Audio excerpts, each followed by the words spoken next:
right, you guys, don't mind my lip. It's still a little black and blue. If you guys didn't follow me on Instagram, I got them done, but I did vlog it, so be on the lookout for a vlog of all that.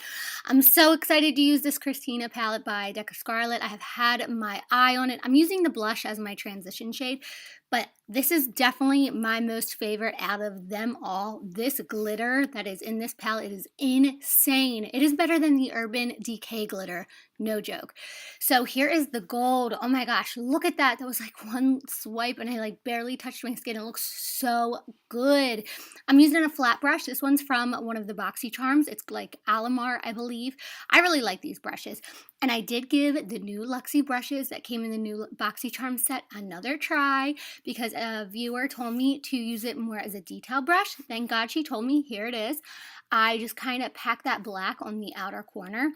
And I'm not really moving it around or diffusing it. I'm literally just putting it in the spot. And then I took a Sigma brush and then that's where I diffused it. And let me tell you, it worked so much better. So thank you to my viewer for letting a girl know. And then I'm going to take the new Winky Lux liner. Let me tell you, I suck at doing liner on camera, so bear with me.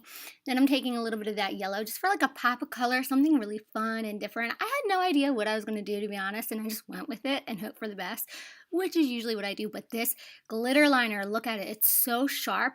There's so much sparkles in it, which I love. I did notice with the Urban Decay one, not as much sparkle came out as I would have expected, but this was just like popping. And if I was a really good makeup artist, I'd do that thing where you put like the sparkle in the crease and do like a really good line, but I've tried it and failed. Here I go with the blush, putting it everywhere because that's what I do.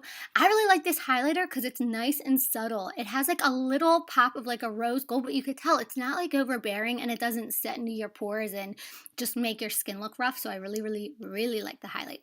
Then I'm taking this. It almost looks really orange in the packaging, but when you put it on the lips, it looks really nice and subtle. So if you have like a blinged out eye, like which I do, this looks really good because it's more toned down. So I hope you guys like this palette as much as I do. If you guys get it, let me know what you think. I love you guys. Don't forget to subscribe, and I'll talk to you soon. Bye.